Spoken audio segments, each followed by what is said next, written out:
हरे कृष्णा कृष्ण कृष्ण हरे हरे, हरे राम राम राम हरे हरे। सभी भक्तों का स्वागत है आज के भागवत कथा में। तो हम लोग प्रभुपाद लीलामृत में चर्चा कर रहे थे कि प्रभुपाद जो है किस तरह से सैन फ्रांसिस्को पहुंच चुके हैं और अभी विश्व का ये दूसरा सेंटर प्रारंभ होने जा रहा है। प्रभुपाद ने एक जो है न्यूयॉर्क में पूरी तरह से कामयाबी से स्थापना कर लिया है सेंटर का, जहाँ पे काफी दीक्षित भक्त हैं। अभी दूसरा सेंटर प्रारंभ होने जा रहा है और ये दूसरे सेंटर में बताया जाता है, ऐसे न्यूज़पेपर आर्टिकल में आया था कि प्रभुपाद थोड़े कंजर्वेटिव हैं। तो प्रभुपाद ने पूछा था कि ये तो क्यों उन्होंने मुझे कंजर्वेटिव बोला। कंजर्वेटिव मतलब जो बंद ख्याल वाले हैं। तो फिर जो है मुकुंद ने बताया था क्योंकि आप बता रहे हैं 4 नियम पालन करना जरूरी है। तो प्रभुपाद ने कहा ये मैं नहीं कह रहा हूँ, चैतन्य महाप्रभु का शिक्षण है, गीता का शिक्षण है। भागवतम में एक पहले स्कंद में श्लोक भी आता है जो बताता है कि ये 4 जगह जहाँ भी ये 4 चीजों का उल्लंघन होता है, जहाँ मतलब इंटॉक्सिकेशन हो रहा है, मांसाहार हो रहा है, या ये चारों नियम टूट रहे हैं, वहाँ कली का पूरा प्रभाव रहता है, वो अधर्म की जगह है। तो ये भागवतम में भी संपूर्ण रूप से बताया गया है। तो अभी प्रभुपाद ने बताया कि लोगों को चाहे कुछ भी लगे, पर हम जो है हमारा फिलॉसफी कॉम्प्रोमाइज नहीं कर सकते। गिरिराज महाराज बताते हैं कि उन्होंने साउथ में प्रचार कर रहे थे, वो ये 70s की बात है। और उनको कई भक्तों ने बताया था कि यहाँ पे कई लोग जो हैं शंकराचार्य के भक्त हैं और शंकराचार्य मायावाद उन्होंने बताया हुआ है। तो आप शंकराचार्य के बारे में जो है कुछ नेगेटिव मत बोलिएगा, उसके बारे में बुरा मत बोलिएगा, नहीं तो कोई लाइफ मेंबर नहीं बनेगा, कोई डोनेशन नहीं देगा। तो अभी प्रभुपाद ने तो उनको सिखाया था कि भाई मायावाद के तो पूरे आप जो है खिलाफ बोलिए। तो उसको इतना तरह से आने लगा कि भाई यहाँ पे जितने भी इंडस्ट्रियलिस्ट लोग हैं, जितने भी उद्योगपति हैं, सब शंकराचार्य को पालन करते हैं, तो उसके बारे में आप मत बोलिएगा उनके विरोध में। तो उन्होंने एक चिट्ठी लिखी प्रभुपाद को कि प्रभुपाद यहाँ पे सब लोग मुझे बोल रहे हैं कि मुझे नहीं बोलना चाहिए, अभी आप क्या सुझाव देते हैं। ऐसे करके उन्होंने चिट्ठी लिखी। उस समय ईमेल, व्हाट्सएप और वो सब नहीं था इतना फास्ट में।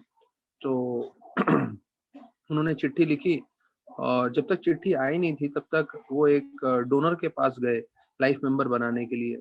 तो वो व्यक्ति जो है उन्होंने गिरिराज महाराज को ऑफिस में बुलाया और ऑफिस में बुला के जो है वो उनसे जो है काफी चीजों के बारे में चर्चा कर रहे थे। और फिर वो जो है विशेष रूप से उन्होंने बोला कि आप मायावाद के बारे में, शंकराचार्य के बारे में क्या कहना चाहते हैं। तो थोड़ी देर उन्होंने जो है गिरिराज महाराज ने जो है उनको उस बात को जो है टटोलने मटोलने की कोशिश की, मतलब यहाँ वहाँ बात करते हुए उस सवाल का जवाब नहीं दे रहे थे। लेकिन वो जब व्यक्ति बार बार शंकराचार्य के बारे में पूछने लगे, तो फिर गिरिराज महाराज का जो है उनका जो है उन्होंने बोला कि मुझे इनको सही सही बोलना ही पड़ेगा करके वो सब भूल गए और सीधा उन्होंने पूरा का पूरा जो प्रभुपाद किताबों में बोलते हैं कि कैसे मायावाद जो है सुनने से पूरा आध्यात्मिक विनाश हो जाता है और ये भगवान बनना और ये बनना ये पूरा माया का प्रभाव है, और पूरा पूरा उतार दिया उन्होंने। और फिर वो गिरिराज महाराज अपने जो है सब सामान बुक इकट्ठा करके निकल रहे थे, क्योंकि उनको लगा मैंने उनको इतना झाप दिया है ये डोनर को, ये तो ना लाइफ मेंबर बनेंगे ना डोनेशन देंगे, तो कोई फायदा नहीं है यहाँ बैठ के। तो वो सुना के पूरा बंद करके जा रहे थे। तब ये डोनर है उनको लेके गए, बोले आइए मैं आपको दूसरे कमरे में दिखाना चाहता हूँ। तो दूसरे कमरे में लेके गए और उधर इतने खूबसूरत उनके ऑफिस में ही जो है, ऑफिस कम घर था शायद, और राधा कृष्ण का बहुत सुंदर विग्रह था। तो गिरिराज महाराज बोले कि आप जब राधा कृष्ण की पूजा कर रहे हैं तो आप इतना मायावाद के बारे में क्यों पूछ रहे थे। तो उस डोनर ने बताया कि मैं देखना चाहता था कि आप लोग मायावाद के बारे में आपका क्या विचार है, इसलिए मैं आपको उत्तेजित कर रहा था बार बार ये प्रश्न पूछ के। और मुझे बहुत अच्छा लगा आपने पूरी तरह से इसको खंडित किया है। भले ही साउथ इंडिया में बहुत लोग शंकराचार्य के फॉलोअर हैं, पर आप लोग पूरा इसके विरोध में बोल रहे हैं, बहुत अच्छी बात है करके उन्होंने लाइफ मेंबर भी बने, बड़ा डोनेशन भी दिया। तो और जब गिरिराज महाराज वापस आए तो प्रभुपाद ने प्रभुपाद की चिट्ठी आ गई थी घर पे। तो उन प्रभुपाद ने लिखा था चिट्ठी में कि मेरे गुरु महाराज ने कभी कॉम्प्रोमाइज नहीं किया, मैंने अपने जीवन में कभी कॉम्प्रोमाइज नहीं किया, शुद्ध भक्ति के अलावा कुछ नहीं बताया, और मैं नहीं चाहता मेरे कोई भी शिष्य भविष्य में कॉम्प्रोमाइज करें। तो ऐसे करके प्रभुपाद ने स्पष्ट लिखा था, और गिरिराज महाराज कॉम्प्रोमाइज नहीं किया, किसी तरह से समझौता नहीं किया, और जो सही सिद्धांत है वो बताया।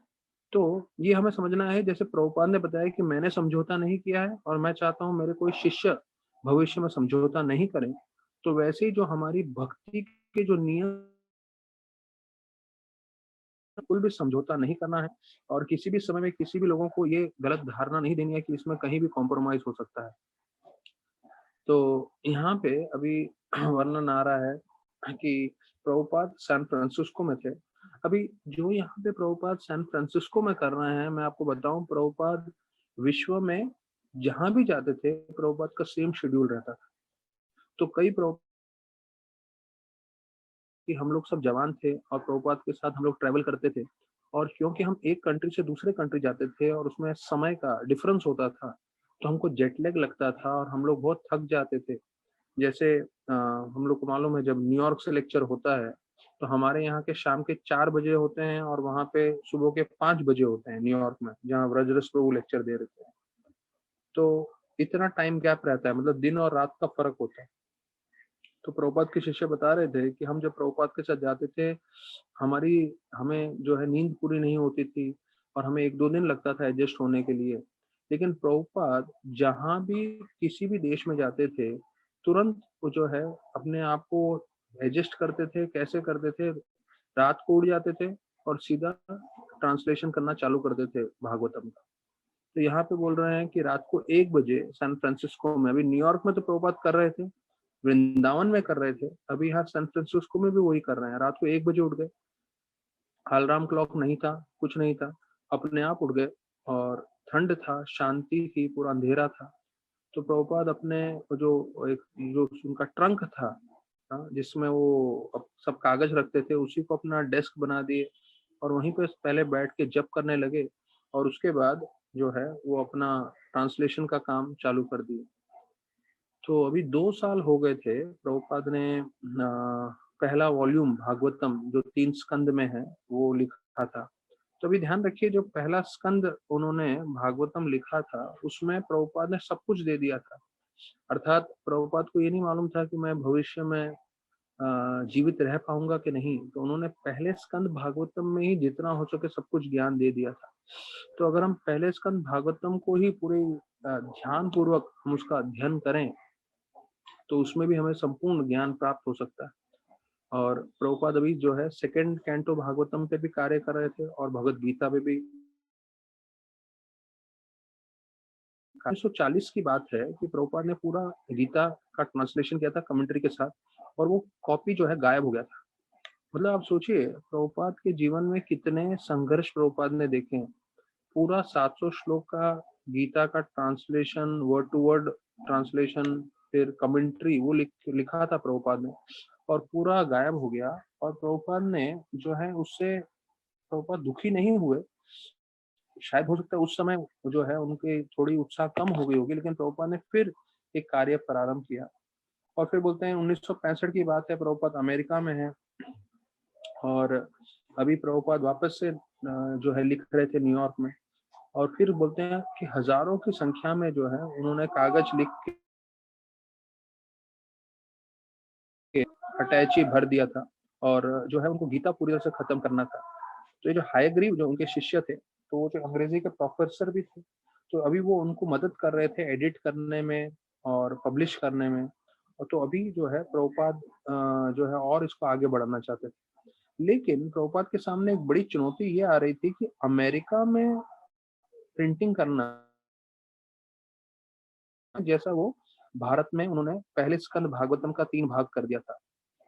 अमेरिका में उनके काफी शिष्य अभी बन चुके थे, और शिष्य बनने का मतलब ये था कि उन शिष्यों की जिम्मेदारी प्रभुपाद को संभालनी थी, और प्रभुपाद को जो है साथ-साथ जो है ऐसे शिष्य चाहिए थे जो टाइपिंग कर सकें, एडिटिंग कर सकें और जो अमेरिकन बिजनेसमैन हैं उनके साथ आदान-प्रदान कर सकें।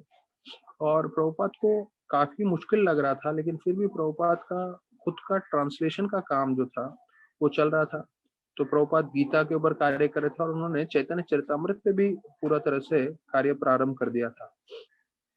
तो प्रभुपाद का देखिए उद्देश्य स्पष्ट था कि भक्तों को जो है गीता, भागवत, चैतन्य चरितामृत ये मुख्य ग्रंथ पूरे दे सकें। और चैतन्य चरितामृत बताया जाता है भागवतम से भी बढ़कर है, क्योंकि भागवतम में जो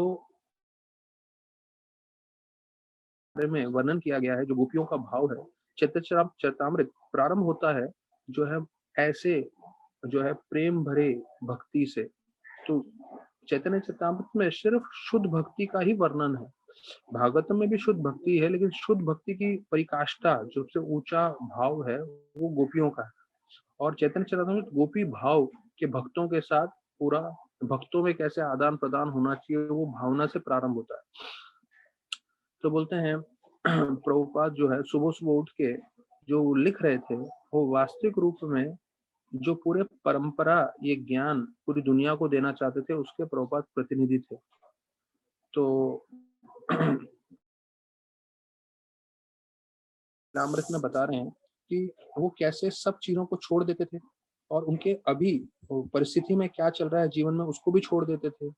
मतलब पहले क्या हुआ और अभी क्या चल रहा है उसके उनके जीवन में, उन सब चीजों के परे होते हुए वो जो है इस दिव्य ज्ञान में पूरी तरह से प्रवेश करते थे जब वो ट्रांसलेट करते थे। अब ये चीज मुख्य हमारे लिए जरूरी इसलिए है कि हो सकता है जब हम आज की तारीख में कथा सुन रहे हैं तो हम कथा सुनते समय हमारे जीवन में बहुत सारे उतराव चढ़ाव हों, बहुत सारे मुश्किलें हों, लेकिन यहाँ प्रभुपाद सिखा रहे हैं हमें कि जब हम भक्ति करने जाते हैं, जब हम नाम जप कर रहे हैं, जब हम कथा पढ़ रहे हैं, कथा सुन रहे हैं या किसी को सुना रहे हैं, तो हमें सब कुछ भूल जाना चाहिए और पूरी तरह से आध्यात्म में प्रवेश करना चाहिए। ये जो है सेवा उनको उनके गुरु महाराज भक्तिसार ठाकुर ने दी थी और इसके लिए वो ज्यादा से ज्यादा किताबें प्रिंट करना चाहते थे और वो रात रात भर जाग के ट्रांसलेट कर रहे थे। मुझे याद है अच्छे से कि एक बार मैं ट्रेन में बैठा था, शायद ग्रांट रोड में या इस तरफ, और मुझे बोरीवली साइड आना था या वसई आना था। मेरा प्रोग्राम चलता हर हफ्ते चलता था वहाँ पे। तो मैं महाभारत जो है वो महाभारत की किताब खोल के बैठा था, पढ़ रहा था और तकरीबन सवा घंटे का जो ट्रैवलिंग था ट्रेन का, मुझे लगा मानो 10 मिनट में खत्म हो गया हो। और वो सवा घंटा मुझे मान लगा ही नहीं कि मैं ट्रेन में बैठा था, क्योंकि मैं पूरी तरह से ध्यान पूर्वक महाभारत पढ़ रहा था और मुझे लग रहा था समय के साथ मैं भी 5000 साल पहले महाभारत के जो रणभूमि में पहुंच गया हूँ और पढ़ रहा था। लेकिन पढ़ते पढ़ते ऐसा लग रहा था कि मैं देख रहा हूँ उधर क्या क्या सब चीजें हो रही हैं। अर्थात जब आप पूरी तरह से मन एकाग्र करके इन आध्यात्म तो हम उन आध्यात्मिक चीजों के साथ संग करने लगते हैं और इसका आध्यात्मिक असर हमारे मन पे होता है। तो यहाँ पे बताते हैं कि अभी प्रभुपाद जो है पहली बार जो है बड़ा मंत्रा रॉक डांस, ये जो है बड़ा फेस्टिवल होने वाला था एवलॉन बॉलरूम में, तो उसमें भाग लेने वाले थे। तो कई शिष्यों को लगा नहीं, प्रभुपाद के लिए सही नहीं है ये रॉक डांस का जो है बाहर का नाच गाने का कार्यक्रम, उसके लिए जो है प्रभुपाद को नहीं जाना चाहिए। और तो सैन फ्रांसिस्को के भक्त थे, वो चाहते थे प्रभुपाद बिल्कुल जाए। और कई लोगों का कहना था वहां पे इतने जोर से गिटार बजेगा, ड्रम बजेगा, इतनी रोशनी होगी और हजारों की संख्या में हिप्पी लोग रहेंगे, तो उसके बीच में कौन हमारा कीर्तन सुनेगा और भक्ति के लिए क्या ये सही जगह है क्या? मैं एक ऐसी कॉन्सर्ट में गया था, कॉन्सर्ट में गया नहीं था, हमारा जो यूथ का प्रोग्राम था वहीं पे इन्होंने कॉन्सर्ट वालों को बुलाया था और कॉन्सर्ट वालों को बुलाया था और उन्होंने जितना हाई वॉल्यूम पे जो स्पीकर्स पे उन्होंने बजाना चालू किया, वो इतना हाई वॉल्यूम था मेरे कान के पर्दे बजने लगे। मैं उसी वक्त वो जो है पूरा पंडाल में से निकल के जो है कम से कम 100-200 फीट पीछे आके खड़ा हो गया। मतलब मेरे खुद के कान बजने लग गए जबकि मैं पूरा युवा अवस्था में था। तो सोचिए ये अमेरिका का रॉक कॉन्सर्ट था, तो उसमें प्रभुपाद को जाना चाहिए कि नहीं, बहुत चर्चा चल रही थी। लेकिन जो मुकुंद थे वो उसने महीनों से इसके ऊपर काम कर रहे थे वो इस कार्य पे, और उनको मालूम था हजारों की संख्या में युवा लड़के लड़कियां आने वाले हैं, और ये उनके उनको राधा कृष्ण से जोड़ सकता है, और यहाँ तक कि काफी धन भी एकत्रित हो सकता है सैन फ्रांसिस्को मंदिर के लिए। तो बोलते हैं कि प्रभुपाद विशेष रूप से उत्साहित थे, और वो सैन फ्रांसिस्को के सारे भक्तों को प्रेरणा दे रहे थे। तो सैम जो था वो मुकुंद का जो मित्र था, वो एक मंत्रा, ये जो मंत्रा रॉक ऑर्गेनाइजर्स थे, जो पूरा रॉक डांस था उसका ऑर्गेनाइजेशन कर रहा था। तो वो हायग्रीव को बताने लगे जो न्यूयॉर्क से आए थे, कि पूरी पूरी दुनिया में अभी ये जो है म्यूजिक का ग्रुप जो है काफी प्रसिद्ध होते जा रहा है, और जो लोग भी इससे जुड़ जाएंगे तो वो लोग जो है उससे काफी प्रेरणा लेंगे, और वो जो है शायद आध्यात्म में भी जुड़ सके। तो ये प्रचार करने का सबसे उत्तम तरीका है। अभी प्रभुपाद ने, अभी यहाँ पे जो लिखा है मैं वो दोहरा रहा हूँ। प्रभुपाद ने ये 1967 की बात चल रही है। प्रभुपाद ने बोला रविशंकर माया है। Swami ji says that even Ravishankar is maya, Hayagriva से। तो हायग्रीव प्रभु को प्रभुपाद ने बताया था कि जो रविशंकर है, जो भी जो है श्री श्री रविशंकर से प्रसिद्ध है, वो पूरा उनका माया है, फिलोसफी करके। ऐसे करके प्रभुपाद ने उस समय ही बता दिया था। तो अभी ये कार्यक्रम इस तरह से था कि सारे संगीतकार लोग रहेंगे, उसके बीच में एलन जिन्सबर्ग जो सबसे प्रसिद्ध है, वो प्रभुपाद को सभी लोगों के सामने इंट्रोड्यूस करेंगे, और प्रभुपाद जो है छोटा सा भाषण देंगे कृष्ण कथा के ऊपर, कृष्णा भक्ति के ऊपर, और फिर कीर्तन करेंगे। और जब वो कीर्तन करने लगेंगे तो सारे के सारे जो बैंड्स हैं, जितने भी कीर्तनिया लोग हैं, जो म्यूजिक वाले हैं, वो सब जुड़ जाएंगे, और फिर ऐसा थोड़ी देर परफॉर्म करके निकल जाएंगे, और उसमें 4000 लोग आने वाले हैं। तो प्रभुपाद को स्पष्ट मालूम था कि वो तो अपने नियमों का पूरा वैसे के वैसे ही बताने वाले हैं, और वो लोग जो है जप करेंगे, और जो है थोड़ी देर कार्यक्रम करके निकल जाएंगे। तो प्रभुपाद सोच रहे थे सबसे मुख्य चीज है हरे कृष्ण महामंत्र लोगों को सुनना, और हजारों की संख्या में लोग सुनने आ रहे हैं, तो उसमें गलती क्या है, अच्छी बात है। और हमारा तो यही जीवन का उद्देश्य है, कृष्ण भक्ति सब जगह प्रचार करना। और बताया जाता है कोई भी जीव अगर हरे कृष्ण महामंत्र सुन लेता है तो फिर अगले जीवन में उसको मानुष्य शरीर प्राप्त होगा और भक्ति कर पाएगा। और विशेष रूप से जो हिप्पी लड़के थे उनको आध्यात्म में वैसे ही आनंद आकर्षण था, और उनको आध्यात्म के बारे में ज्ञान नहीं था, इसलिए उनको लग रहा था आध्यात्म मतलब ये वो करके उनके मन में गलत गलत धारणाएं थी। तो अभी प्रभुपाद को लग रहा था कि मुझे मालूम है आध्यात्म क्या है सही रूप से, तो उसमें जोड़ने में क्या बुराई है। तो प्रभुपाद ने निश्चय कर लिया था कि मैं जाने वाला हूँ। सारे शिष्य भी तैयार हो गए थे, और उनको ये मन से प्रोत्साहन था कि मैं चैतन्य महाप्रभु का दास हूँ, और मेरा कर्तव्य है सब जगह जाके प्रचार करना, फैलाना। तो देखिए अभी मैं आपको कई बार बता चुका हूँ कि जब हम लीलामृत सुन रहे हैं, लीलामृत सुनते सुनते हमें जो है प्रभुपाद की इच्छा, प्रभुपाद का मन, प्रभुपाद का प्रचार करने की भावना समझने की कोशिश करनी। तो ये बॉल रूम में जो है रॉक कॉन्सर्ट हो रहा था। तो देखिए इससे हम समझ सकते हैं कि किस तरह से हमें कहीं ना कहीं से इस्कॉन का प्रचार करना, इस्कॉन को लोगों तक पहुंचाना, फैलाना की कोशिश करनी चाहिए। मैं राधा गोपनाथ मंदिर में हाल ही में जो है कुछ कुछ शायद 2 साल पहले की बात है, सब कार्यक्रम में अरेंज कर रहे थे। तो उसमें से एक कार्यक्रम महाराज के लिए उन्होंने अरेंज किया था, वो था बॉम्बे स्टॉक एक्सचेंज में। तो अभी भी आप गूगल करेंगे तो राधानाथ महाराज का बॉम्बे स्टॉक एक्सचेंज में लेक्चर्स के 2-3 बार उन्होंने प्रोग्राम किए। तो उधर के जो सीईओ हैं जो है आशीष चौहान, वो आईआईटी मुंबई से हैं। वो 89 के पास हुए हैं वहां से, और गौरव प्रभु भी 92 के पास हुए हैं शायद वहां से। तो क्योंकि दोनों आईआईटी मुंबई से थे तो उन्होंने वो पहचान निकाल के उनको बोला कि हाँ हम महाराज का कार्यक्रम करेंगे, और उन्होंने ये कार्यक्रम कराया था। मैं भी उस प्रोग्राम में था जहाँ पे सब कंपनी के सीईओज और वो सब थे। तो देखिए कहीं ना कहीं से कनेक्शन बैठा के कार्यक्रम करना, और जितने सारे जो इन्फ्लुएंशियल लोग हैं, जो लोग को काफी बिजनेस में हैं ये लोग हैं, तो उनके सामने कृष्ण भक्ति के बारे में बताना अलग अलग तरीके से हम करना है। ये मैं सिर्फ आपको उदाहरण दे रहा हूँ। आशीष चौहान एक इंटरव्यू में भी थे इस्कॉन के प्रोग्राम में, वो बता रहे थे कि मैं तो जो है गुजरात का लड़का था, पर मैंने बहुत मेहनत किया और अपनी मेहनत के बल पर मैं ऊपर आया हूँ, और आज वो सीईओ है पूरे जो है बॉम्बे स्टॉक एक्सचेंज के लिए। और नरेंद्र मोदी जी भी आए थे उनके करने के लिए, उन्होंने कुछ नए नए चीज उधर किए हैं। तो काफी प्रसिद्ध है वो व्यक्ति, और उनका कनेक्शन से ये जो है हम लोग ने कार्यक्रम किया था। तो मैं जिस बता रहा हूँ कि हमें हमेशा दिमाग में रखना चाहिए कि कैसे हम कृष्ण भक्ति को जो है एक अलग ऊंचे स्तर पे ले जा सकते हैं, कैसे नए नए लोगों को जोड़ सकते हैं। और उसी उद्देश्य से हमने भागवतम जपा ये सब प्रारंभ किया है, और अलग अलग दूसरे कार्यक्रम भी चल रहे हैं। यंग लोगों के लिए, जो अनमैरिड बॉयज है उनके लिए हम हर रविवार को कार्यक्रम करते हैं। फिर जो गृहस्थ डिवोटीज हैं उनके लिए हर 15 दिन में शनिवार को हम रात को प्रोग्राम करते हैं। प्लस हमारा एक मारवाड़ी कम्युनिटी है डिवोटीज का, तो उनके लिए हम हर सोमवार को शाम को प्रोग्राम कर रहे हैं। तो हम लोग भी कोशिश कर रहे हैं जितना हो सके ज्यादा से ज्यादा लोगों को तक हम पहुंच सकें और ये ज्ञान दे सकें।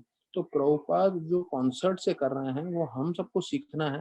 देखिए, जब तक हम सोचते रहेंगे हाँ हमारी भक्ति चल रही है, हमारा माला हो रहा है, अच्छी बात है, लेकिन हमें ये भी सोचना चाहिए कि हम दूसरों तक कितना ये ज्ञान पहुंचा सकते हैं। मेरे को हाल ही में जो है हमारे घनश्याम प्रभु हैं, उनकी माता जी का फोन आया था, और वो बता रहे थे कि कैसे उन्होंने अपने 3-4 दोस्तों को इस प्रोग्राम के साथ जोड़ दिया है और वो भागवतम में जुड़ रहे हैं।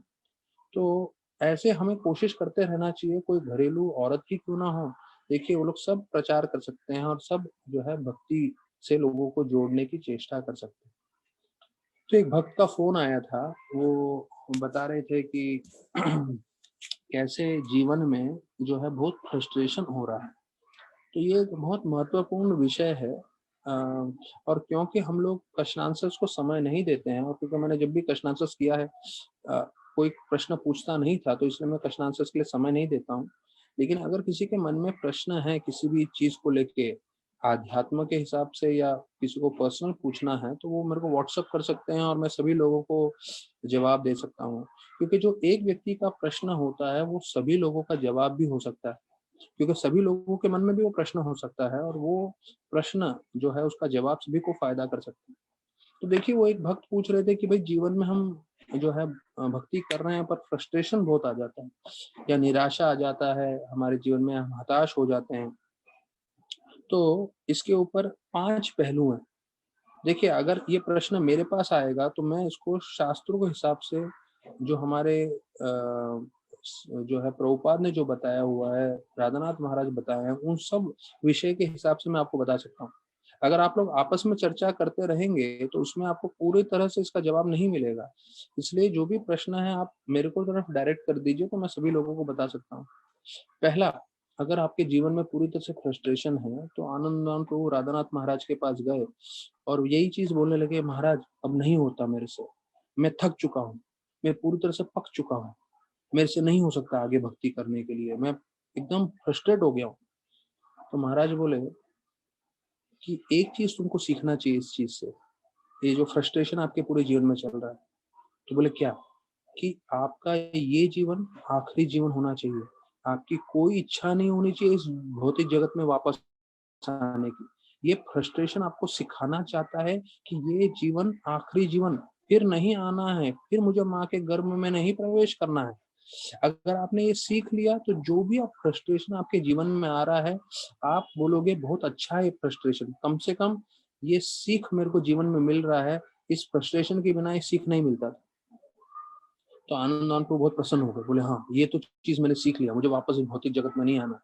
तो गए थे कमरे में पूरे फ्रस्ट्रेटेड होके महाराज के, और जब निकले कमरे से बाहर, फ्रस्ट्रेशन का समाधान नहीं मिला, लेकिन महाराज ने जो दृष्टिकोण बताया उस दृष्टिकोण को सुन के वो पूरी तरह से जो है कन्विंस हो गए कि यार ये फ्रस्ट्रेशन मेरे जीवन में इसीलिए है कि मुझे ये जीवन आखिरी जीवन करना है।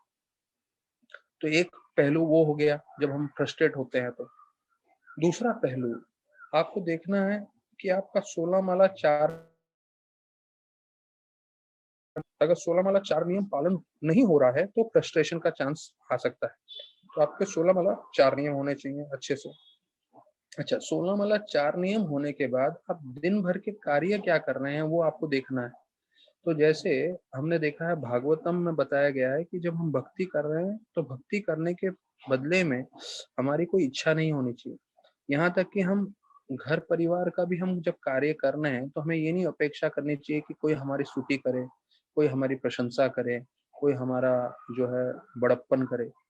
अगर हम उस भावना से कर रहे हैं तो हम लोग जो है वो अहेतुकी या सेल्फलेस तरीके से हम कार्य कर रहे हैं, और ऐसे चेतना से आप करेंगे तो जो है हमारा मन प्रसन्न रहेगा।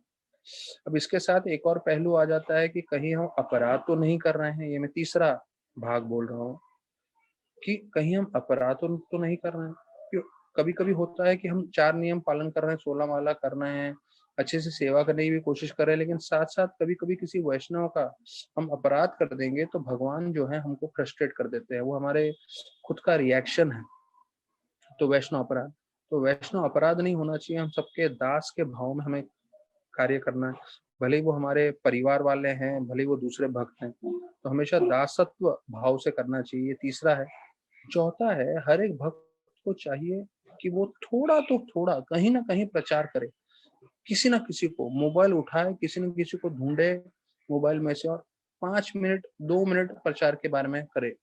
तो उससे क्या होता है, जब आप प्रचार कार्य करने लगते हो तो भगवान की एक विशेष कृपा शक्ति आप में आ जाती है। तो आप सिर्फ अपनी भक्ति के लिए मेहनत नहीं कर रहे हो, आप दूसरे लोगों को भी जोड़ने की कोशिश कर रहे हो। अब वो अलग बात है, दुनिया जो है अनुकूल नहीं है। कितनी बार आप फ़ोन करेंगे, मैसेज करेंगे, कोई जवाब भी नहीं देगा। तो ये दुनिया के लोगों का ऐसे ही बर्ताव रहने वाला है, पर हम जो है अपने शुद्धिकरण के लिए प्रचार कर रहे हैं। तो ये सोचते हुए हमें कोशिश करते रहना है प्रचार करने का। तो ये चौथा पॉइंट है कि हमें प्रचार थोड़ा बहुत करना चाहिए। तो जब भी हम प्रचार में लगते हैं, कम से कम 5 मिनट ज़्यादा में ज़्यादा जो है, कम से कम 5 मिनट, ज़्यादा से ज़्यादा तो ज़्यादा काफ़ी समय भी दे सकते हैं। अगर आप प्रचार करेंगे कहीं न कहीं, तो देखिए कैसे आपका मन बदल जाता है। अगर आप गीता पढ़ेंगे, मन प्रसादम सौम्यतम मौनमात्मा विनिग्रह, तो उसमें बोलते हैं मन को संतुष्ट रखने के लिए प्रभुपाद 2 चीज़ें बताते हैं तात्पर्य में। प्रभुपाद बोलते हैं, देखिए हम सब जो है, हम हमारे मन से हम परेशान रहते हैं, तकलीफ में रहते हैं, क्योंकि मन हमें फ्रस्ट्रेटेड करता है। हम लोग स्ट्रेस में आ जाते हैं, टेंशन में आ जाते हैं, चिड़चिड़े हो जाते हैं। तो प्रभुपाद बताते हैं 2 तरीके। वो एक बोलते हैं हम क्यों फ्रस्ट्रेटेड होते हैं? क्योंकि इंद्र भोग करने जाएँगे तो फ्रस्ट्रेशन आने वाला है। और प्रभुपाद उसी तात्पर्य में बोलते हैं कि जितना ज़्यादा हम इंद्र भोग करेंगे उतना ज़्यादा फ्रस्ट्रेटेड होंगे। तो एक कारण वो भी है, हमें देखना चाहिए कि अगर हम फ्रस्ट्रेटेड हो रहे हैं तो कहीं हम इंद्र भोग में तो नहीं लगे हुए हैं। वो भी एक कारण है फ्रस्ट्रेशन का। और फिर बोलते हैं प्रभुपाद, ये तो नेगेटिव चीज़ हो गया कि हमें फ्रस्ट्रेशन नहीं होना चाहिए, हमारा मन विचलित नहीं होना चाहिए, हमारा मन जो है चिड़चिड़ा नहीं होना चाहिए, लेकिन मन संतुष्ट होने के लिए, मन आनंदित होने के लिए क्या करना चाहिए? एक तो है बीमार अवस्था और एक है आप जब स्वस्थ रहते हो। तो मन अगर जो है विचलित ना है और ना हो और चिड़चिड़ा ना हो तो संतुष्ट होने को बोलते हैं हमें शास्त्र पढ़ना चाहिए, सुनना चाहिए। देखिए, अभी मैं बताऊँगा कि शायद हो सकता है कि अधिकांश लोग बोलेंगे, अरे! ये हम किताब खोल के बैठेंगे, कृष्णा बुक या गीता या जो भी किताबें हैं भागवत, उसमें कहाँ आनंद आएगा। आजकल तो यूट्यूब का, फेसबुक का इतना ज़माना आ गया है, इतने अच्छे-अच्छे वीडियोज़ आते हैं, कलरफुल गाने, म्यूज़िक के सामने, उसके सामने ब्लैक एंड किताबें, वो भी हमें मेहनत करके पढ़ना पड़ेगा, इसमें तो बिल्कुल आनंद नहीं। देखिए, अभी लगेगा हमको ऐसा, लेकिन प्रभुपाद ने जो लिखा है, मन को संतुष्ट करने का एक ही तरीका है, वो है शास्त्र अध्ययन करना। तो भले ही हमें तपस्या लगे, और वो तपस्या है भी, लेकिन जब हम यही तपस्या करते रहेंगे तब हमारा मन संतुष्ट होगा। और दूसरा प्रभुपाद लिखते हैं that mind should be engaged of doing welfare activities for others, और trying to do good for others. Prabhupada जो है वो शब्द इस्तेमाल करते हैं कि हमें अपना मन लगाना चाहिए लोगों का कल्याण के लिए, लोगों के अच्छे के लिए। तो अब जब मैं ये लिखा है प्रभुपाद ने कि हमें अपना मन इस तरह से लगाना चाहिए कि हम लोगों का कल्याण कर सके, लोगों का अच्छा कर सके, तो उसमें आ जाता है प्रीचिंग, जो मैं चौथा पॉइंट आप लोग को बता रहा हूँ कि हमें प्रचार करना चाहिए। तो ये 16वां श्लोक है 17वें अध्याय का। मन प्रसादम सौम्यतम मौनमात्म विनिग्रह भव संशुद्धि रीति तप मानसम उच्यते। तो इसमें लिखा है it should be trained that it can be always thinking of doing good for others.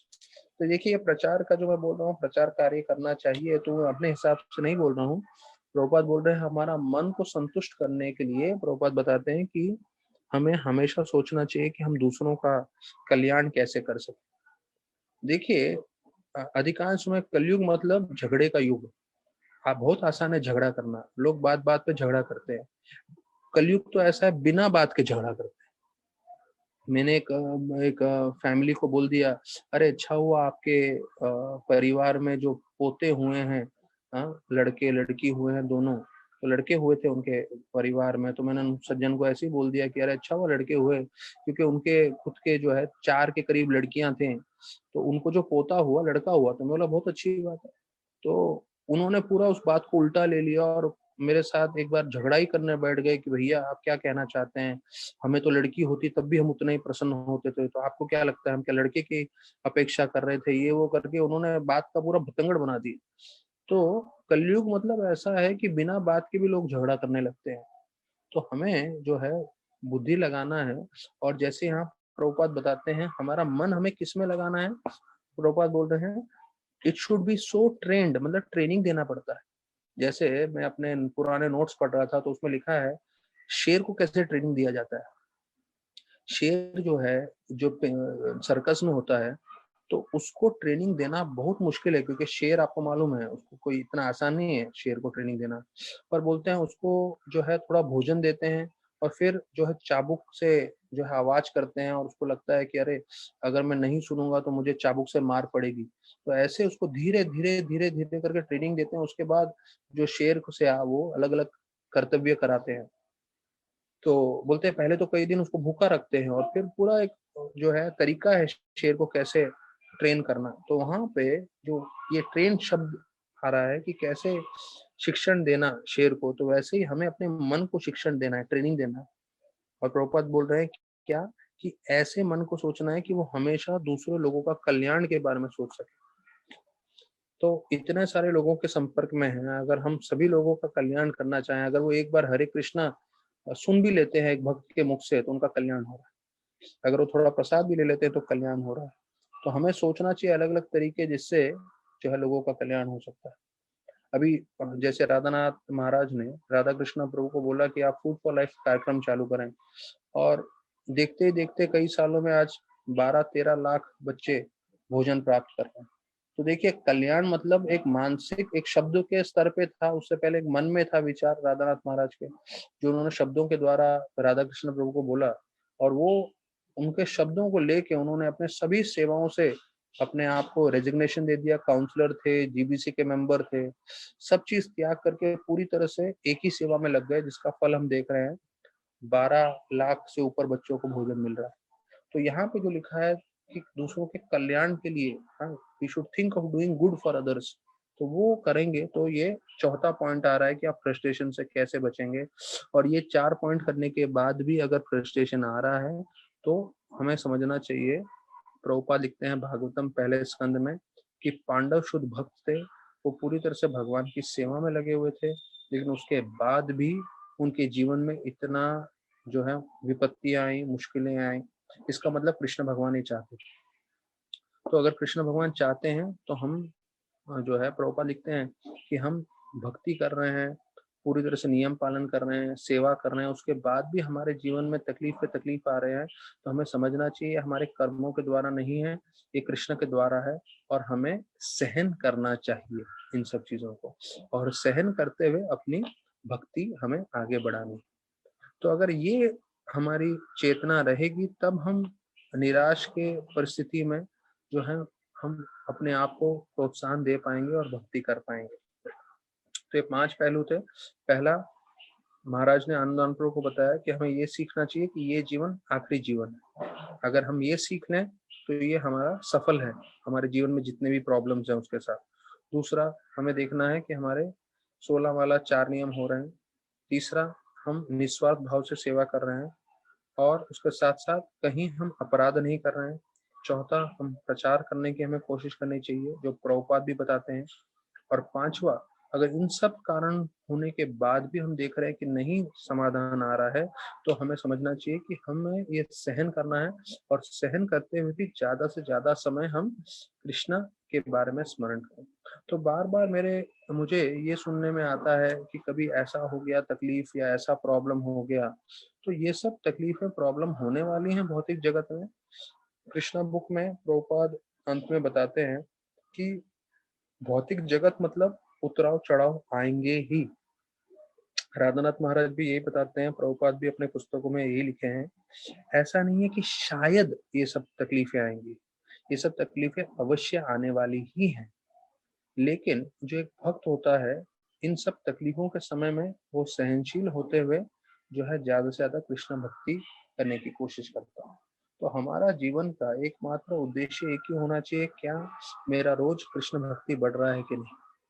तो अगर वो हमारा उद्देश्य है तो हम सही मार्ग पे हैं। तो अभी हमने 10 श्लोकों में देखा कैसे जो है पृथु महाराज को उनके प्रजा के जितने भी निवासी थे वो उनकी स्तुति करते हैं, और मंत्रों का उच्चारण हो रहा है पूरा। उन्होंने जो है उनका जो है, उनकी जो शहर है उसको पूरी तरह से सजा दिया है, और अलग अलग किस तरह से उन्होंने सजाया था वो हमने सब कल चर्चा किया।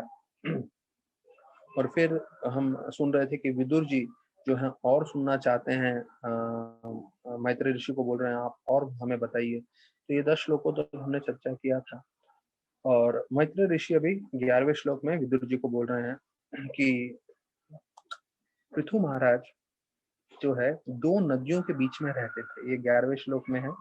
कौन सी 2 नदियां हैं? गंगा और यमुना। उसके बीच में रहते हुए वो पूरे विश्व पे राज कर रहे थे।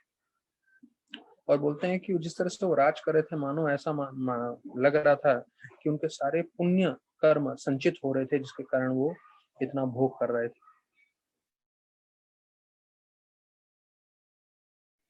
पाप और पुण्य जो है वो आम जीवों के लिए होते हैं, जो पूरी तरह से भक्ति में लगे हुए हैं। और विशेष रूप से महाराज पृथु जैसे जो भगवान के एक सत्तावेश अवतार हैं, तो उनके लिए पाप पुण्य के बारे में वर्णन नहीं आता है।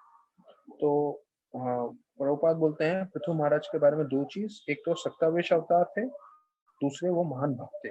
और फिर बोलते हैं a devotee is not subject to the reactions resulting from past deeds. तो ये जो एक भक्त होता है, हम लोग जैसे भक्ति से जुड़ गए हैं, तो हमें समझना चाहिए कि हमारे भक्ति में जुड़ने से जो हमारे पूर्व जन्म के कर्म हैं या इस जन्म के कर्म हैं, वो हम पे असर नहीं करेंगे। तो कर्मों के ऊपर जब वर्णन आता है तो बोलते हैं 2 चीज है इस पे। एक तो ब्रह्म संहिता का श्लोक में बता रहे हैं प्रभुपाद, कर्माणि निर्धाति किंतु च भक्ति भाषा। अर्थात जो भक्त होते हैं उनके पाप और पुण्य कर्म भगवान पूरी तरह से खत्म कर देते हैं। तो एक तो ये हो गया कि ब्रह्म संहिता का श्लोक में से कि पाप और पुण्य कर्म पूरी तरह से खत्म हो जाते हैं। तो देखिए हम लोग भक्ति कर रहे हैं, भक्ति करने का हम लोगों को, जैसे मैं बताता हूँ, हम लोगों को लग रहा होगा हम लोग 1-1 घंटा रोज दिए जा रहे हैं, इतने महीनों से दिए जा रहे हैं। पर ये भक्ति की इतनी शक्ति है कि सिर्फ भगवान की कथा श्रवण करने से जो है, शायद हो सकता है हमारे लाखों रुपए किसी के पास हो या ना हो, जो वो ना कर सके वो भक्ति कर सकता है। आपके पास लाखों लाखों रुपए या करोड़ों रुपए बैंक में होगा, वो आपके पाप पुण्य को नष्ट नहीं कर सकता, लेकिन भक्ति नष्ट कर सकता है। तो देखिए ये इतना शक्तिशाली चीज है कि आप पूरी तरह से भक्ति में लगे हुए हैं, तो आप हर परिस्थिति में जो है आनंदित रह सकते हैं। अब एक तो श्लोक ब्रह्म संहिता का आ गया, जहाँ पे बोलते हैं कर्मों का भगवान पूरी तरह से पाप पुण्य का नाश कर देते हैं। दूसरा पद्म पुराण से श्लोक आता है जो बताता है हम लोग जब पाप करते हैं वो पाप किस स्तर पे रहता है। तो ये बोलते हैं अप्राब्ध फलम पापम कूटम बीजम फलो मुखम कर्मणे व प्रलीयते विष्णु भक्ति रतात्मनम। अभी श्लोक में बताया गया है जो हमने पाप किए हैं वो 3 स्तर पे होते हैं। कौन से 3 स्तर है? कूट, बीज, फल। तो ये 3 स्तर पे होते हैं। कूट मतलब जो है वो अभी तक पके नहीं है, वो पूरी तरह से अभी तक अंकुरित नहीं हुए हैं, तो इसलिए उसको कूट बोला गया है।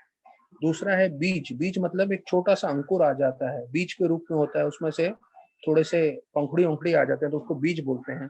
और वो बीज में से एक पूरी शाखा आ जाती है, पेड़ आ जाता है और उसमें फल लगते हैं।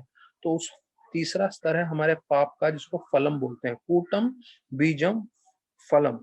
तो बोलते हैं ऐसे हमारे पाप का जो है असर हम पे होता है। तो हमने बहुत सारे पाप किए हैं, तो कई पाप हमारे कूट के स्तर पे हैं, जिसका हम पे असर नहीं हो रहा है। कई बीज है। बीज मतलब वो अंकुरित हो चुके हैं, कुछ समय बाद हम पे असर होगा। और कई फलम। फलम मतलब फलो मुखम बोलते हैं, अर्थात वो पूरी तरह से फलित हो चुके हैं, जो हमारे जीवन में हम पे असर कर रहे हैं। लेकिन बोलते हैं विष्णु भक्ति रतात्मनम। लेकिन कोई विष्णु की भक्ति में लगा हुआ है, कोई हरि नाम में लगा हुआ है, जप कर रहा है, कीर्तन कर रहा है, सेवा कर रहा है, कथा सुन रहा है, कथा पढ़ रहा है, तो बोलते हैं विष्णु भक्ति के शक्ति से ये तीनों पाप, कूट, बीज और फल, तीनों नष्ट हो जाते हैं। तो देखिए पद्म पुराण जो है, साक्षात गणेश जी ने लिखा हुआ जो है शास्त्र है, उसमें से ये श्लोक मैं आप लोग को बता रहा हूँ कि कैसे भक्ति इतना शक्तिशाली है। हमारे इस जन्म और पूर्व हजारों लाखों जन्मों के पाप जो कूट स्तर पे हैं, बीज स्तर पे हैं, और जो फलो मुखम, फल के स्तर पे हैं, जिसको हम कुछ नहीं कर सकते। तो प्राचीन मानव जो है, हर तरह से पैसा इकट्ठा करना चाहता है, इंद्र तृप्ति करना चाहता है, और उसको यही नहीं मालूम है कि भाई जो मैंने पाप कार्य किए हैं उसको मैं कैसे नष्ट करूं।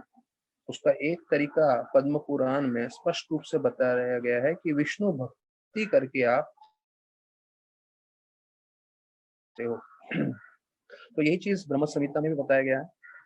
तो फिर बोल रहे हैं, हाँ, बोलते हैं भगवान और उनके भक्त जो है अपने आप को कई बार एक आम मानव समझते हैं, पर हमें उनको आम मानव नहीं समझना चाहिए। प्रभुपाद लिख रहे हैं तो जो है वो आम हमें दिखेंगे, पर वो आम नहीं है, वो महान है। और फिर बोलते हैं कि सनातन गोस्वामी ने चैतन्य महाप्रभु के बारे में शास्त्रों में से पता लगाया था कि वो कौन पुरुषोत्तम भगवान है। मतलब चैतन्य महाप्रभु भी जब प्रकट हुए थे, वो अपने आप को आम आदमी बता रहे थे, लेकिन वो सनातन गोस्वामी जो प्राइम मिनिस्टर रह चुके हैं, इतने पंडित थे, उनको हमने सुना है कितनी तो भाषाएं मालूम थी, उर्दू, संस्कृत और बंगाली और कितने कितने दूसरी भाषाएं मालूम थी, बहुत बड़े पंडित थे वो। तो उन्होंने शास्त्रों में से पढ़ के पता लगाया कि भाई चैतन्य महाप्रभु भगवान। तो भगवान और भक्त अपने आप को आम समझते हैं, पर हमें उन्हें आम नहीं समझना चाहिए। तो प्रभुपाद 11वें श्लोक के आखिरी लाइन में वो बोल रहे हैं, इसलिए चाहिए कि जो आचार्य होते हैं और गुरु होते हैं, उनको हम आम आदमी न समझे, उनको जो है हम सम्मान दे भगवान के जैसे। क्यों? क्योंकि जब हम उनको सम्मान देंगे भगवान के जैसे, तो उससे हमें लाभ होगा। उनमें टूटियां हो सकती है गुरु में, लेकिन अगर आप उनको उतना सम्मान देते हैं, आप उनकी पूरी उनके बातों को अपने जीवन में पालन करते हैं, तो आपका जीवन सार्थक होगा। भले आपके गुरु में टूटियां ही क्यों ना हो, गलतियां ही क्यों ना हो। एक शिष्य को चाहिए कि गुरु को भगवान के जितना सम्मान दे और उनके सारे शब्दों को अपने जीवन में उतारे। अब यहाँ पे बता रहे हैं कि सातों जो द्वीप थे उस पे राज कर रहे थे, और किसी की भी हिम्मत नहीं थी जो है उनके आदेश को मना कर सके। लेकिन उनके आदेश जो है ब्राह्मण और साधुओं पे लागू नहीं होते थे। क्यों? क्योंकि वो हम पहले से ही भगवान के आदेशों को पालन कर रहे हैं। तो प्रभुपाद इसके तात्पर्य में भी जो है विस्तार पूर्वक चीजें बता रहे हैं। तो प्रभुपाद बोले सप्त द्वीप कौन से हैं? एक तो एशिया है जहाँ पे हम लोग बैठे हैं, दूसरा यूरोप है, तीसरा अफ्रीका है, चौथा नॉर्थ अमेरिका है, पांचवा साउथ अमेरिका है, छठा ऑस्ट्रेलिया है, सातवां ओशनिया करके प्रभुपाद लिख रहे हैं। तो ये 7 द्वीपों के बारे में बता रहे हैं, और प्रभुपाद बोल रहे हैं ये सातों द्वीपों को जो है पृथु महाराज कंट्रोल कर रहे थे। तो यहाँ पे बता रहे हैं कि लोगों को लगता है जो इतिहास की इतिहास लिखते हैं कि भाई अमेरिका पहले नहीं था और ये अभी अभी अमेरिका जो है खोजा गया। ऊपर बोलते हैं नहीं, पृथु महाराज के समय मतलब हजारों हजारों साल पहले भी अमेरिका था और वहाँ पे लोग रहते थे और उन सभी लोगों को जो है पृथु महाराज जो है कंट्रोल करते थे। तो अभी प्रभुपाद बता रहे हैं कि 11वें श्लोक में जो हमने सुना, बोलते हैं गंगा और यमुना के बीच में रह रहे थे पृथु महाराज। इसका मतलब वो भारतवर्ष में रह रहे थे।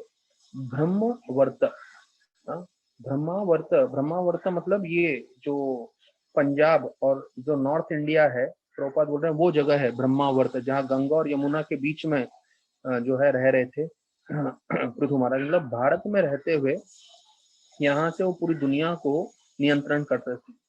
तो ये हमारा वैदिक वैदिक हमारा शक्ति था कि भारत के जो राजा थे वो पूरे विश्व को नियंत्रण करते थे। किस आधार पे? ये जो आध्यात्मिक आधार, ये जो भागवत का ज्ञान है उसके आधार पे, भक्ति के ज्ञान पे। तो आज भी हम में क्षमता है, अगर हर एक भारतीय इस ज्ञान को अपने जीवन में अपनाए तो वो पूरे विश्व को उद्धार कर सकता है। तो प्रभुपाद बताते हैं अपने तात्पर्य में, पहले स्कंद में, पूरी दुनिया में जितना भी प्रॉब्लम हो रहा है उसका कारण है हम हिंदुस्तानी, हम भारतवासी। क्यों? क्योंकि हम भारतवासियों ने ये ज्ञान पूरी तरह से अपने जीवन में उतारा नहीं, और अपने जीवन में उतारने के बाद हमने जो है दूसरों को दिया नहीं। तो ये दो कारण से पूरी दुनिया में प्रॉब्लम हो रहा है। तो आप पूरे विश्व में जो भी प्रॉब्लम हो रहा है, अगर आप बोल रहे हैं कि इतने सारे वॉर्स हो रहे हैं या इतने सारे लोग चरस गांजा ले रहे हैं, उस सब का जो है उन सब के जिम्मेदार हम भारतीय लोग। हम एक हर एक भारतीय का कर्तव्य है इसको पूरी तरह से समझें और जो है हम ये ज्ञान दूसरों को दें। यहाँ पे लिखा है the word askhalita indicates that the orders by the king could not be distributed by anyone in the entire world. अस्खलिता शब्द का प्रयोग आया है। प्रभुपाद बोल रहे हैं कि जो राजा नियम बनाते थे वो राजा के नियम कोई उल्लंघन नहीं कर सकता था। और जीव को बोलते हैं च्युता। च्युता मतलब जो भूल चुका है अच्युत के साथ जो संबंध है। अच्युत मतलब भगवान कृष्ण। जो भगवान कृष्ण के साथ संबंध भूल जाता है उसको च्युता बोलते हैं। हम सब, प्रभुपाद बता रहे हैं एक सरल चीज में, कि हम सब भगवान के पुत्र हैं और हम सब जो है भगवान के अंश हैं, भगवान के पुत्र हैं। और देखिए एक स्पष्ट चीज है, हम इसमें ज्यादा कोई बुद्धि लगाने की जरूरत नहीं है। किसी में थोड़ी सी अक्ल भी होगी, थोड़ी सी अक्ल, ज्यादा नहीं, वो समझ सकता है एक बेटा बाप के साथ रहेगा तब संतुष्ट रहेगा। तो जीव तभी संतुष्ट रहेगा जब वो भगवान से जुड़ जाएगा। और जितना वो भगवान से नहीं जुड़ेगा वो हमेशा तकलीफ में, परेशानी में रहेगा। जैसे कोई एक बेटा बिना पिताजी के रहेगा तो उसको क्या उसके जीवन में होने वाला है। ये सरल चीज है पर लोग इसको स्वीकार नहीं करते। और एक और चीज का कारण ये है कि हमें उसका अनुभव नहीं है। अब जैसे अगर मैं आपको बोलूं कि हमारे मंदिर में एक आइटम है जिसे बोलते हैं पाइनएप्पल हलवा। हम, ये इस्कॉन का स्पेशलिटी है पाइनएप्पल हलवा। वो भी जो है प्योर बटर में बनाते हैं, घी में नहीं, तेल में नहीं, पूरे अमूल बटर में बनाते हैं वो लोग पाइनएप्पल हलवा। तो जिन्होंने खाया हुआ है पाइनएप्पल हलवा इस्कॉन का वो जान सकते हैं, अरे वो एक अलग ही स्वीट आइटम है। और कई लोगों को मैं जानता हूँ जो पूरा फास्टिंग करते हैं स्वीट से और बोलते हैं मैं कोई मिठाई नहीं खाऊंगा, पर कोई मिठाई नहीं खाऊंगा, लेकिन जब पाइनएप्पल हलवा आता है बोलता है नहीं ये तो मैं खाऊंगा।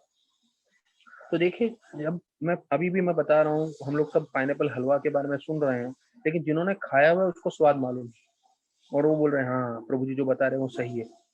तो वैसे ही जब बोल रहे हैं कि हम भगवान के पुत्र हैं, तो जब कोई भगवान से संबंध बनाएगा तब उसको समझ में आएगा कि भाई मेरा जीवन अपने भगवान से संबंध बनाने से पहले क्या था और अभी क्या है।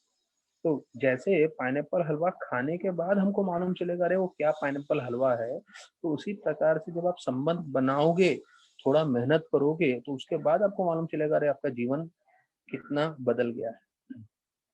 तो प्रभुपाद एक चीज बताते हैं यहाँ पे, ये हमारे लिए सबके लिए जरूरी है। पेन पेपर ले लीजिए, लिख लीजिए, ये पॉइंट जो मैं बता रहा हूँ काफी महत्वपूर्ण है। आप जब भी जगन्नाथपुरी मंदिर में प्रवेश करेंगे तो अगर उनको लगेगा कि इस्कॉन के हैं तो वो एक चीज आपसे अवश्य पूछेंगे कि आपका गोत्र क्या है।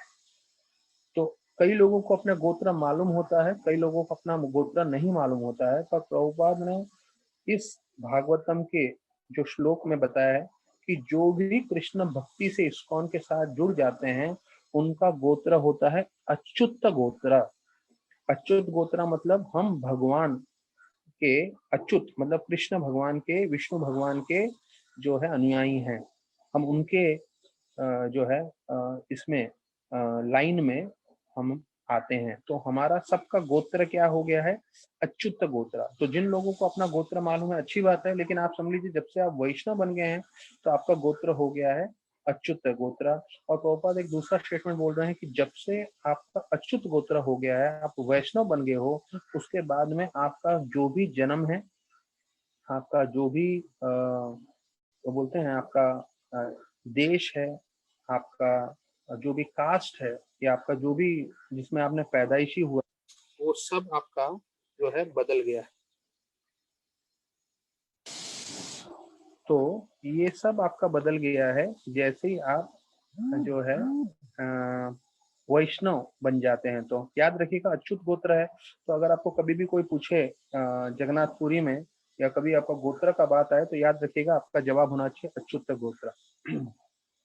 अभी यहाँ पे प्रभुपाद एक श्लोक बता रहे हैं जो वापस से पद्म पुराण का 12वें श्लोक में आ रहा है, और उसमें वर्णन किया गया है कि ये जो 6 चीजें हैं, पहला ये 6 चीजों को अगर कोई आम मानता है तो उसका जो बुद्धि है या उसके जो जीवन है वो जो है नर्क के समान है।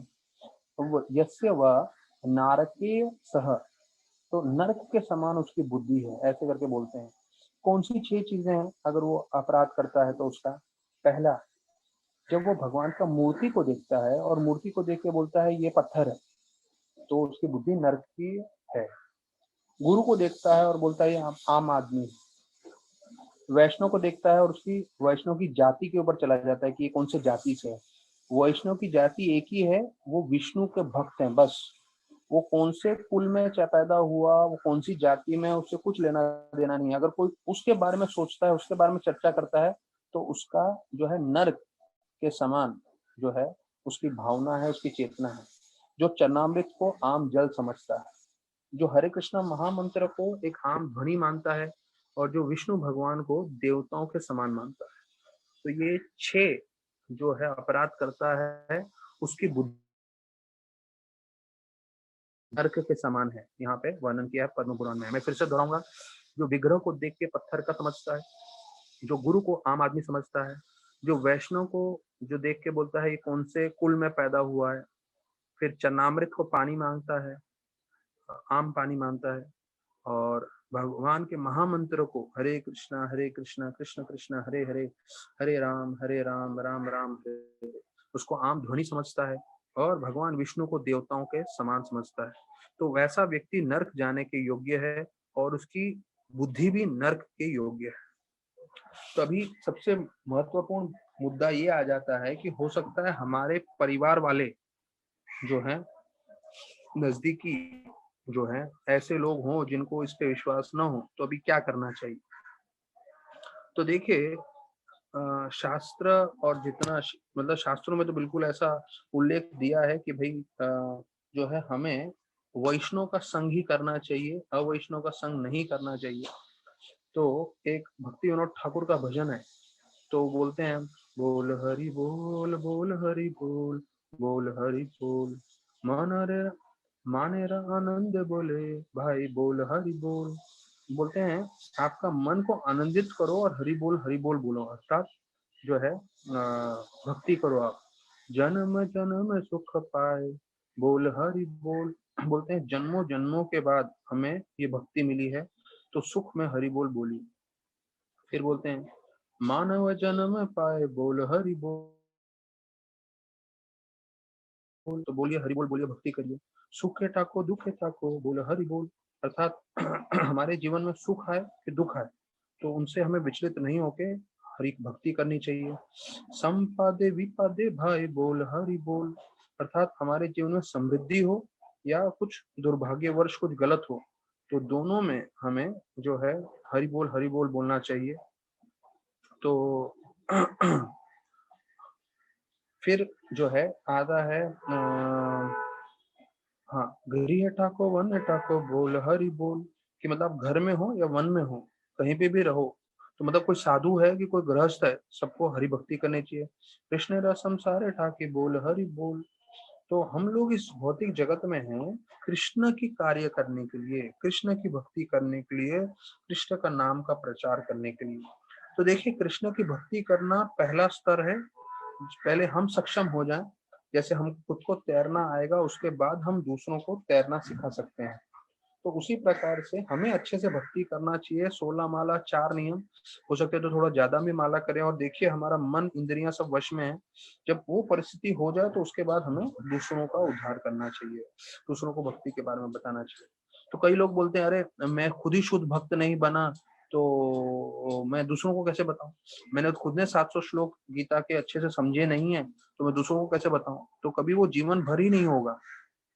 तो भाई, इसका मतलब ये नहीं कि आप जीवन भर प्रचार नहीं करेंगे। तो हम लोग जो है यहाँ पे कृष्ण के प्रतिनिधि हैं, हमें खुद को भक्ति करनी है और दूसरों को प्रचार करना है। असत संग छाड़ी भाई बोल हरि बोल, असत संग छाड़। तो जो है असत संग, एक तो होता है साधु संग और एक होता है असत संग। असत संग अर्थात नॉन डिवोटी, जो अभक्त है, उनका संग छोड़ना है। तो देखिए, मैं भक्ति विनोद ठाकुर के शब्दों को बोल रहा हूँ, जो हमारे आचार्य हैं। तो अगर आपके मन में शंका आ रहा है मैं क्या करूं मेरे रिश्तेदारों का, असत संग छाड़ी, हाँ, तो हमें असत संग छोड़ना है। तो बहुत मुश्किल होगा हमें असत संग छोड़ना, क्योंकि आप बोलोगे अरे मेरा भाई, मेरी बहन, मेरा ये, हाँ, अगर वो वैष्णव अपराध नहीं कर रहे हैं, आपकी निंदा नहीं कर रहे हैं, तो ठीक है, आप थोड़ा उनके साथ संबंध बनाए रखें, क्योंकि वो आपके संपर्क में कृष्ण भक्ति में प्रगति करेंगे। आपके संपर्क में रहेंगे तो जो है कृष्ण प्रसाद प्राप्त करेंगे, या कृष्ण नाम सुनेंगे, या कृष्ण के मंदिरों के बारे में सुनेंगे।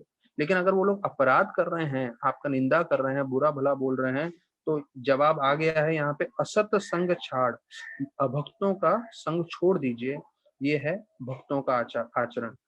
फिर वैष्णव चरण कोड़ी बोल हरि बोल, अर्थात आप जो है वैष्णव के चरणों में पढ़िए और हरि नाम करिए। मतलब एक परिस्थिति हमारा जीवन भर रहने वाला है कि हम सब वैष्णव के चरणों में ही रहने वाले हैं। इसके ऊपर मुझे कृष्णचंद्र प्रभु, जो हमारे ऋषिकेश मोहब्बतलाल हैं, वो उनके एक दो शब्द मुझे अच्छे से याद आ रहे हैं।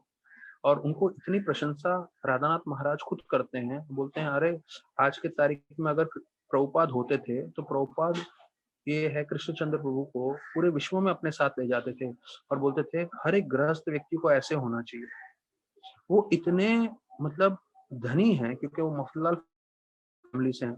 पर आप, मैं उनको देखता हूँ मंदिर में जब भी आते हैं, जो बाटा के स्लीपर्स होते हैं, जो सबसे सस्ते स्लीपर्स होते हैं, मैंने उनको उसमें देखा है, बाटा के स्लीपर्स में।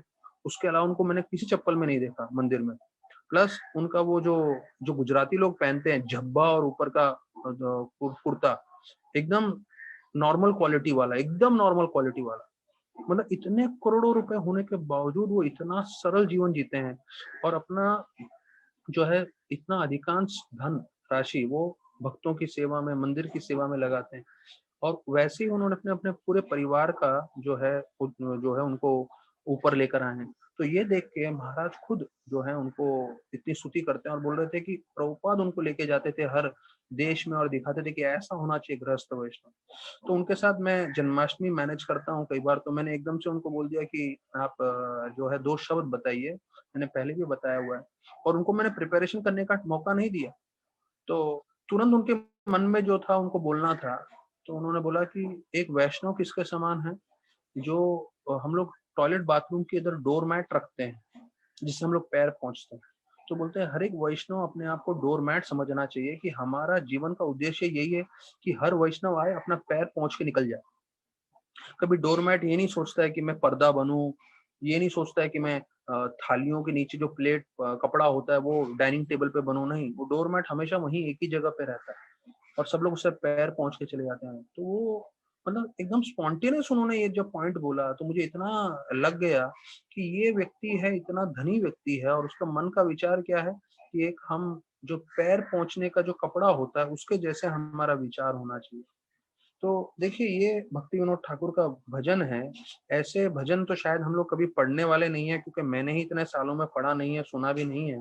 पर ये प्रवचन के मार्ग से और कथा के मार्ग से जो है हम लोग ये गीतावली जो है उनकी पुस्तक में से मैंने आपको चर्चा करके बताया। तो यहाँ पे बोल रहे हैं अगर ऐसे बुद्धि वाले लोग हैं तो पद्म पुराण में बोलते हैं उनकी बुद्धि जो है और उनका जीवन नर्क के समान है, जीते जीते हुए भी नर्क में रहेंगे, मरने के बाद भी नर्क में जाने वाले हैं, तो उनसे हमें दूर रहना है। तो फिर ये आखिरी मैं पंक्ति जो है इस श्लोक का मैं बता देता हूँ, 12वें श्लोक का, कि तो बोलते हैं जो आम जनता है उनको राजा का सुनना चाहिए और फिर उनको राजा का सुनते हुए वैष्णव ब्राह्मण बनने की कोशिश करनी चाहिए। लेकिन ये जो वैष्णव ब्राह्मण होते हैं वो राजा के निरीक्षण में नहीं रहते। क्यों? क्योंकि वैष्णव भगवान के निरीक्षण में रहते हैं, वो भगवान का जो भी कार्य है वो हमेशा भगवान की सेवा में लगे रहते हैं। और ब्राह्मण मतलब जो ब्रह्म जानती थी ब्राह्मण है, जो वो ब्राह्मण को जानता है वो भी भगवान को जानता है, वो भी भगवान की सेवा में लगा रहता है। तो बोलते हैं वैष्णव और ब्राह्मण दोनों का एक ही उद्देश्य है, वो पूरी तरह से भगवान की सेवा में लगे रहते हैं।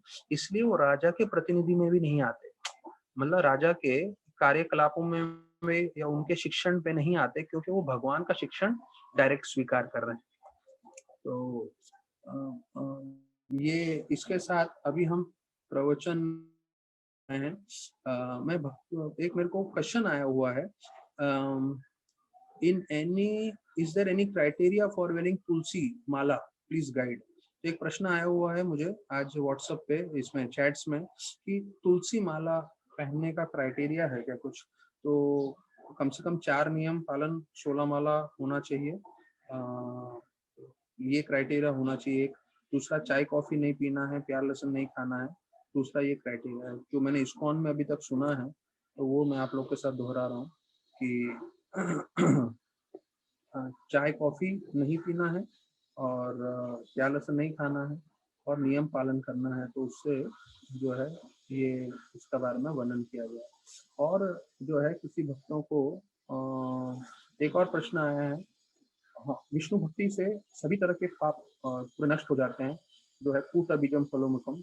तो but what if sins are happening now while doing bhakti, तो अभी हम भक्ति करते समय पाप कर रहे हैं तो उसका क्या? तो भाई इतना कथा सुन रहे हो, इतना सब कर रहे हो, तो उससे आपको पाप करने के लिए थोड़ी हम आपको प्रोत्साहन दे रहे हैं। भाई ये 4 नियम पालन होने चाहिए, ये 4 नियमों का उल्लंघन नहीं होना चाहिए।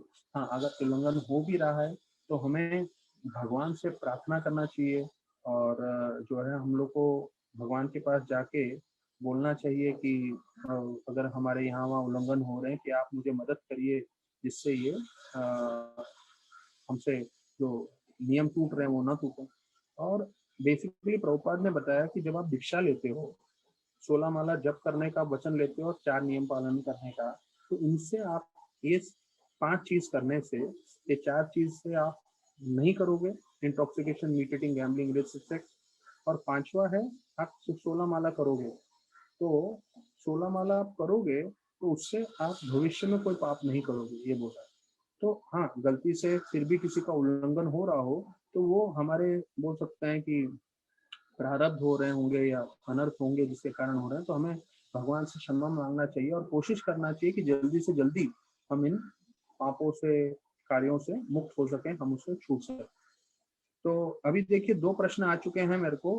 मैं भक्तों का नाम नहीं बोल रहा हूँ, मैं सिर्फ जवाब आप लोग को दे रहा हूँ। ऐसे आप लोगों के प्रश्न हैं तो आप लोग मेरे को व्हाट्सअप करिए, आप लोग चैट में मत डालिएगा, क्योंकि क्या होता है जब मैं प्रवचन दे रहा हूँ तो प्रवचन के साथ साथ मुझे चैट पढ़ना पड़ता है, तो वो थोड़ा दुविधा हो जाता है, मैं पूरे तरह से 100% अटेंशन नहीं दे सकता हूँ। और अगर आपको चैट में डालना है तो फिर हम लोग क्या करेंगे, 5 बजे प्रवचन अंत कर देंगे, फिर जिनका भी चैट में प्रश्न आता है तो फिर वो मैं एक एक करके पढ़ के आपको जवाब दे दूंगा।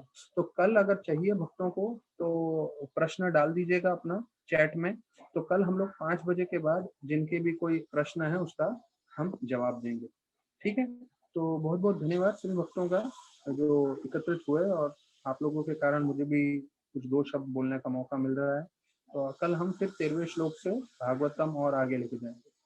बहुत बहुत धन्यवाद। हरे कृष्ण।